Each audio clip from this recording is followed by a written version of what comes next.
children, myself Swati Jayant Kokate from Nagesh Karasgi Orchid School. Today I am going to explain you a geography new lesson, that is lesson number 3, our changing earth. Okay. From the lesson's name itself, you must have understood or you must have come to know that we are going to study something about changes in earth, that is what changes are going to be taken place on the earth's crust. Children, do you remember lithosphere, where we have gone through this word lithosphere? Yeah, in chapter number 1 we have seen lithosphere. What is lithosphere? Just recall it. Lithosphere is a topmost layer of the earth, solid crust, and it consists of minerals, okay. Then and it is covered by a thin layer of soil. Then we are going to learn more about it in this chapter, what changes takes place in these lithospheric plates. Now lithospheric plates means what? There are always changes, okay. There are always something changes on the earth's crust on or the interior. We are going to study both interior as well as exterior. Here the words are exogenic forces and endogenic forces, that also we are going to study here. But why these things occur, why these changes occur on the earth's crust? So whatever the plates are formed on the earth's surface, that are called lithospheric plates, which we can see on the earth's surface. Fine. Then if I tell you children that these plates move where we are standing or we are standing on the earth or we are living on the earth, and these layers of lithospheric plates, these move from one place to another. If I tell you that these plates move, then you will tell no, we do not find any change, means we do not feel also that these places are or these plates are moving from one place to another, isn't it? But these things happen so slowly, in thousands of years only some millimeters of changes take. Millimeters means very few, each year it moves very little space. So this movement is very slow, that is why it is just you do not just come to know it. Then we are going to see what is this lithospheric plates. You can see here this lithosphere is broken into a number of plates. As I told you, these are broken due to internal changes, and these plates, when they are like circle they form, these are called lithospheric plates. As I told you, these are, you will be surprising to know that these plates move from one place to another in very few, that is millimeters each year. And why this thing happen, why they change from one place to another? This is because of the movement of molten magma inside the earth. As we have seen, what is molten magma? We have seen in lesson number 1 as well as 2, like how these things happen inside the earth's crust. It boils or it comes to a point and it erupts, okay. This molten magma inside the earth, it moves in a circular manner as shown in the activity. Okay, we will go to an activity by which you can understand. What you will do children, take a small paper pellet, okay, colored one, and put it in a beaker and fill the beaker with half of the water, okay, it should be filled with half of water. Then place the beaker on the tripod stand and heat it. After some time, as the water warms up, okay, you will observe that the paper pellet, this one is which here you can see it is in red color, it moves upwards, okay. First it was sinking down, and when it starts boiling, it comes upwards and it again rotates or it moves from one place to another. Then when you switch off the gas, it will become cooler and the layers of the water also, and it will again sink back. This one, this pellet, again it will sink down. The molten magma inside the earth moves in the similar manner, okay. Here with this example we have seen there is always this heat is there at a temperature in the earth's crust, and that's why there are some movements on the earth's crust in the lithospheric plates. With this example you must have come to know, children. Then the movements of these plates causes changes on the surface of the earth. Again these movements are divided on the basis of the forces which cause them. Okay, not only single cause is there, fine. It is differentiated or it is divided into two parts, that is endogenic force and exogenic force. Then what is this endogenic and exogenic forces? I will explain you. The movements, when the movement or the forces which act in the interior of the earth, when there is some forces which act in the inside or in the interior of the earth, then it is called as endogenic. You can see here interior endogenic, and exogenic you can say it as it is the outer surface of the earth, fine. And when the forces that work on the surface, it is called exogenic. For your clearance, means you can understand interior endogenic, and when it is on the surface of the earth you can say exogenic forces. Then come to these points, again endogenic forces, what factors, what things it has. With this table I can explain you. It is again subdivided into sudden forces and diastrophic force. Okay. This endogenic force means which is in the interior of the earth, it is sudden force and diastrophic force. Then what are sudden forces? In that, earthquake, as you know, earthquake, volcanoes and landslides, these three are there. And in diastrophic you can see building mountains, fine children, which is in the interior of the earth. Here we can see these movements, why these movements of earth occur, why there is movement, simple things children, that why these things happen. In endogenic we have seen sudden forces. In sudden forces we can see earthquake, volcano and landslide. What is landslide? Just slip of some of the part of the land and it causes the movement of the earth. Then in diastrophic we have seen building mountains. Okay. Then come to exogenic force, which is outside the earth, isn't it? As I told, exogenic means forces which act on the surface of the earth. Then what things come here? Erosional and depositional. Now erosion, we have seen erosion of soil. Okay. Then again this soil erodes, means somewhere it goes and deposits, it goes and settles, isn't it?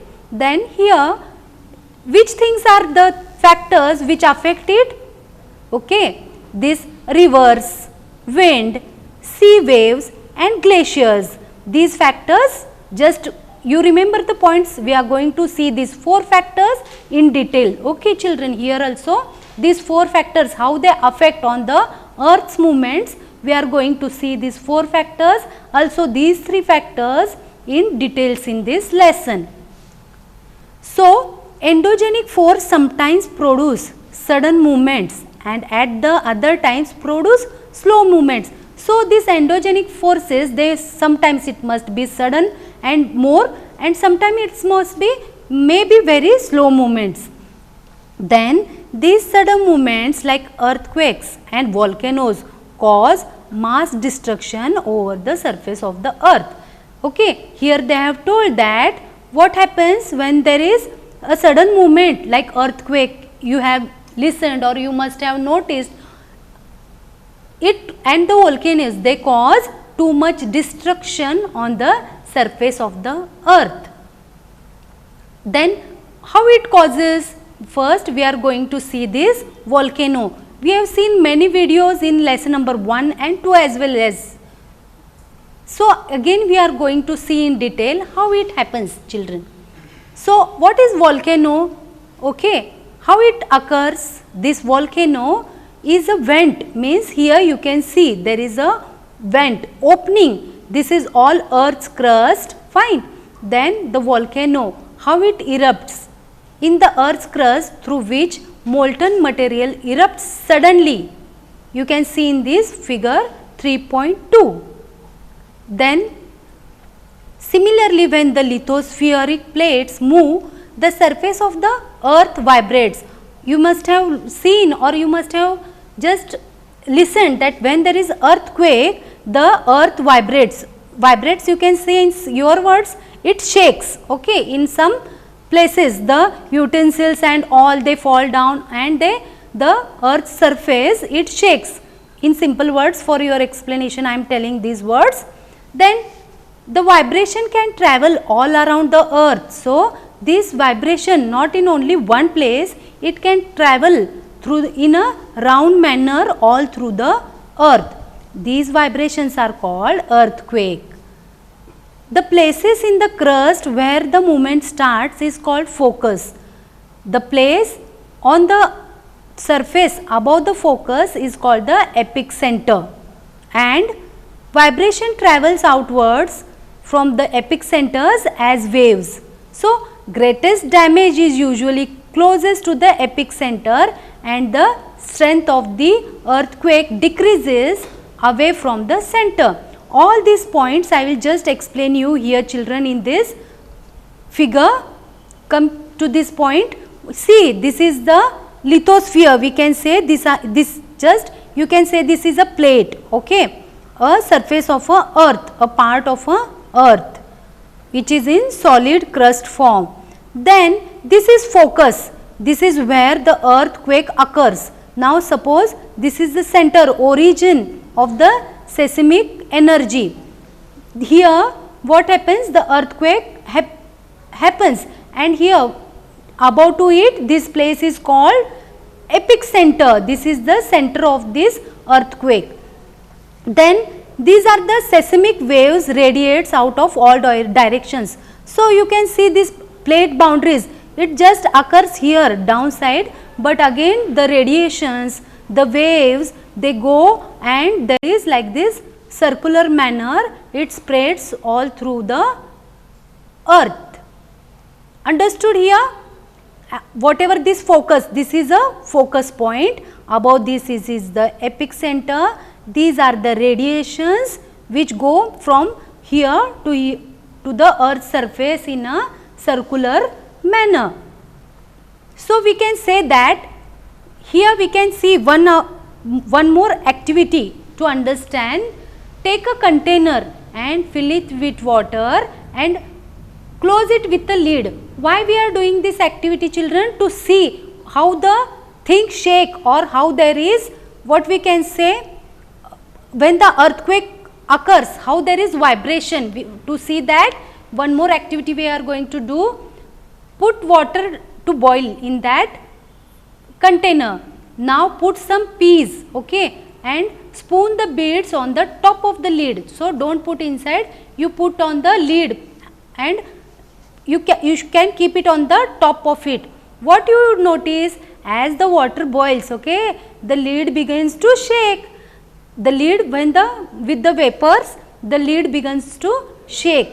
The things which you have put on the lid also vibrates, like peas in the spoon, they also start to vibrate and some of it may come outside also.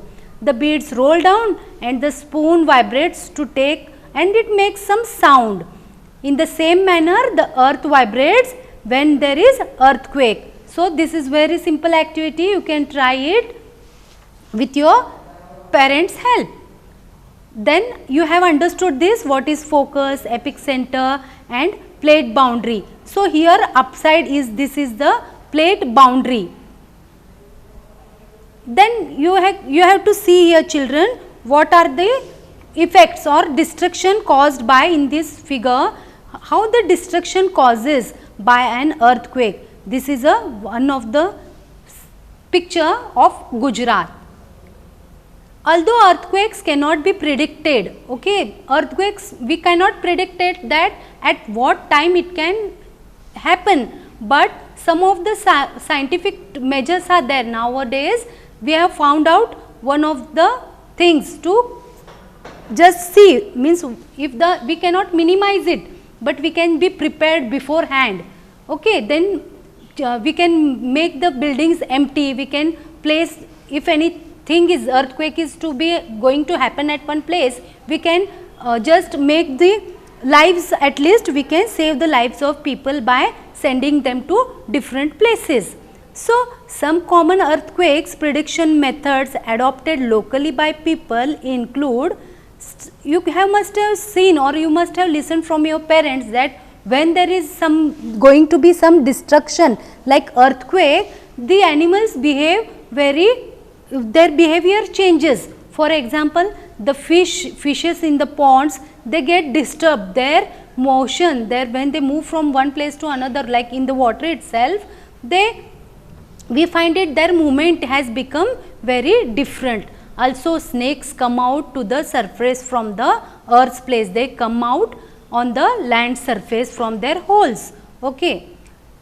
Then here is a case study, you can study it for the homework also children, that there was a earthquake hit, means there was a big earthquake in Bhuj and thousands of people have lost their lives on 26th January 2001.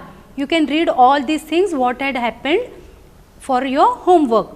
Also, one important thing is there, do you know, in this we have to see that an earthquake is measured. Okay, fine, I have told you that earthquake means when it is going to happen, at the specific time we can't tell, but in how we can say that floods we get in the newspaper that it will be raining within these 2 days or something, we listen. In the same way, an earthquake also can be measured with a machine, and the machine is called, that machine, seismograph.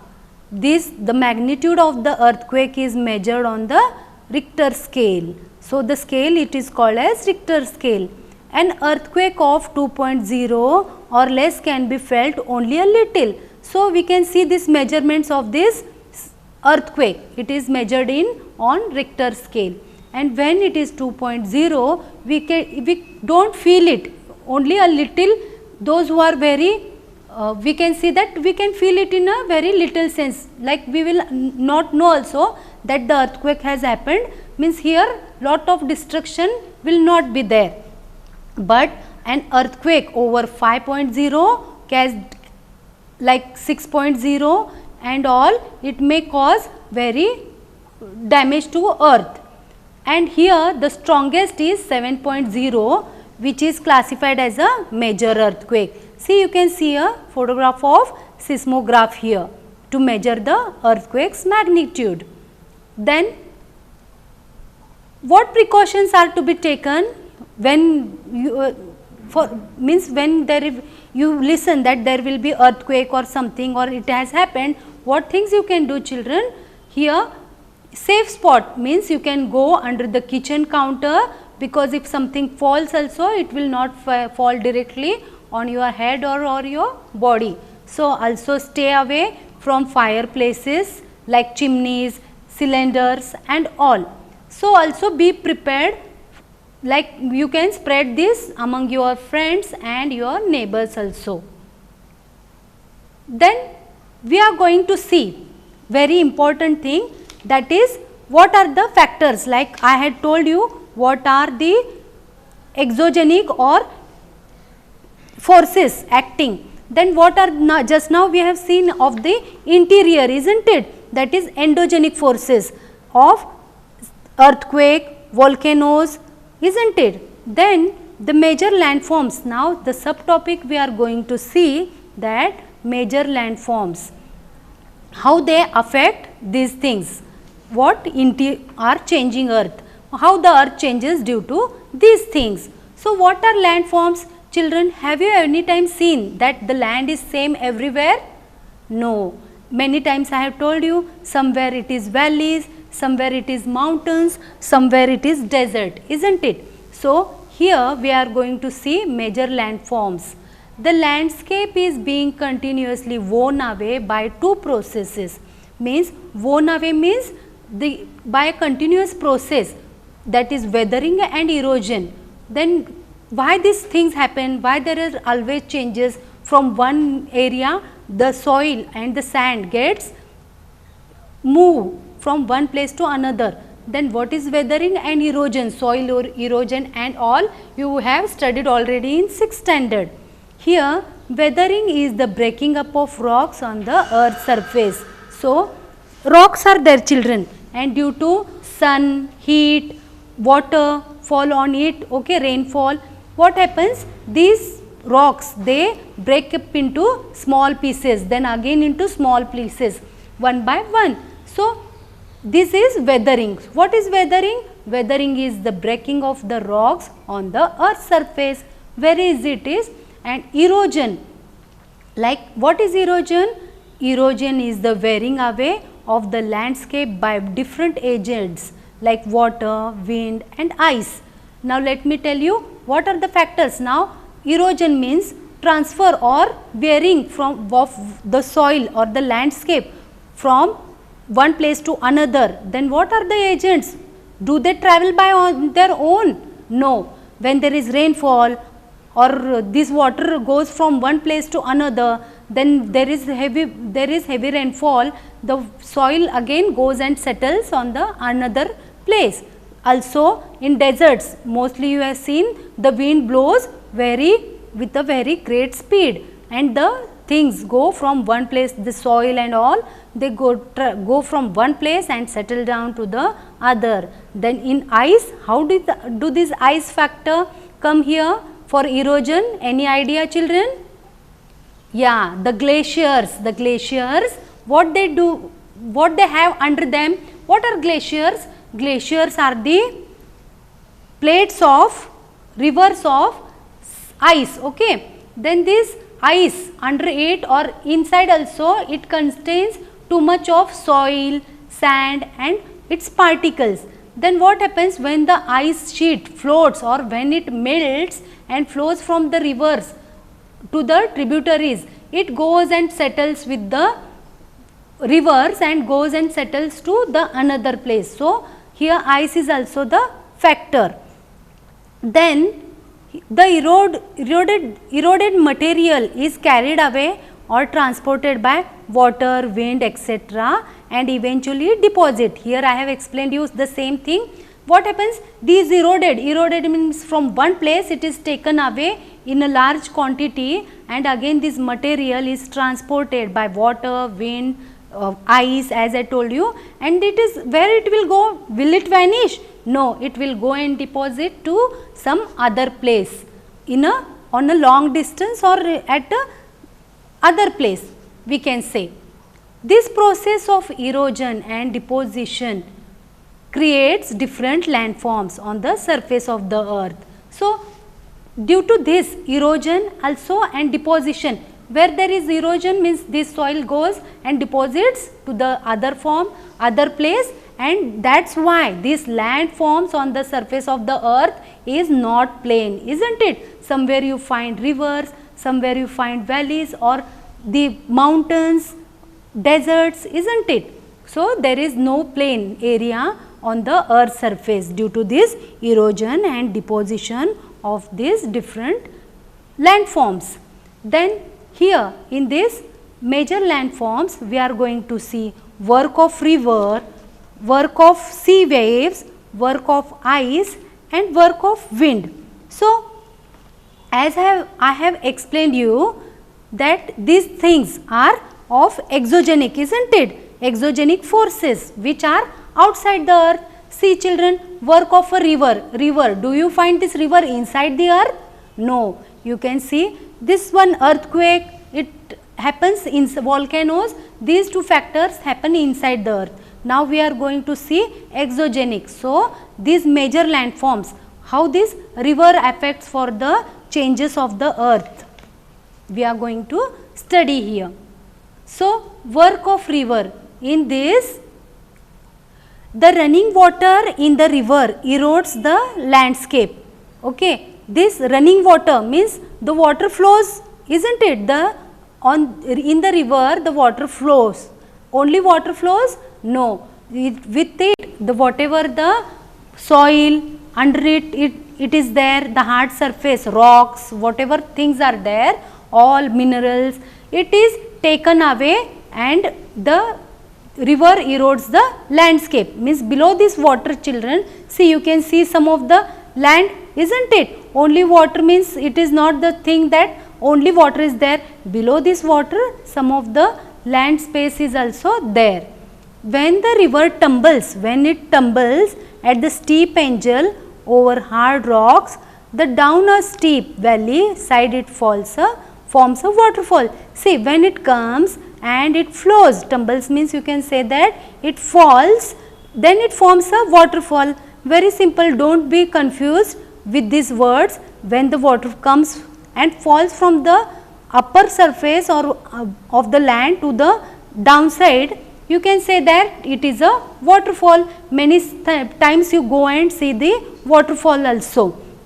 So, some of the waterfalls we are going to see here. There are thousands of small waterfalls in the world, but the highest waterfall is Angel Falls of Venezuela in South America, and the other waterfall of Niagara Falls, which is located on border between Canada and USA in the North America. Also, Victoria Falls on the border of Zambia and Zimbabwe in Africa. You can see here, see children, so nice waterfall. It is of Niagara Falls. So, these falls, if you see, it is very simple to understand. I have shown you, that is of running water. As the river enters the plain, it twists and forms large bends known as meanders. This is very important, children. We are going to see here. When the river comes, okay, does it come like this straight way, children? No. How the river comes? It twists and turns like this, forming a large bend known as meanders. See, you can see like this it comes and it forms twists, okay, and forming bends. These bends are known as meanders. Due to the continuous erosion and deposition along the side of meanders, the end of the meanders loop come closer and closer. So, what happened? This, how it comes, children? See, this was very little, but here the space has increased again, and like this it becomes a loop. These loops come closer and it forms a meander loops. In due course of time, what happens? It cuts from the river and forms a cut-off lake. Also, these are called as oxbow lakes. Okay, these are called oxbow lakes. At times, the river flows in its banks. Okay, then it goes and flows in the banks. This leads to flooding of the neighboring areas. Then, when it comes to the above the level, what happens? The neighboring area, there is floods. As it floods and the deposits, then these deposited layers, what it contains? It also contains fine soil and other material like sediments along its banks. Then what happens? This leads to the formation of flat fertile plains. Fertile flood plains means here, due to the deposition of this soil and all, this is called as flat fertile flood plains. The raised banks are called leaves. See, you can see here the flat, okay. What are leaves? The raised banks. Here you can see this rivers, but here the flat plains, or this is called as the raised banks. These are the banks and these are called as levees. Then as the river approaches the sea, fine, when the river goes and when it reaches to the sea, the speed of the flowing water decreases. See children, when it comes from above, the speed is too much, but when it comes and to somewhat to this river place, the speed decreases, and as a result of this, the river begins to break up, okay, into a number of streams called distributaries. Means you can see here distributaries, we have seen children. Now suppose there is a water flow, the streams go from here like it, the main river, you can see it is here, and when it flows down, it make here some of the land space must be there. So wherever it gets the way, the water starts flowing from that side, and it is called the streams, called as distributaries. The river becomes so slow that it begins to deposit its load, means whatever soil or things it has, it comes and deposits the things. So each distributary forms its own mouth. So here again you can see that this distributary again forms its different mouth. The collection of sediments from all the mouths forms a delta. Here you can see that the collection of sediments, okay, here from all the mouths of this forms a delta. Fine children, you have seen this and understood this thing. So we have seen that work of river. In the next chapter again we will see how these exogenic things work on it, that is work of sea waves, work of ice as well as work of wind. These things we will see in the next lecture.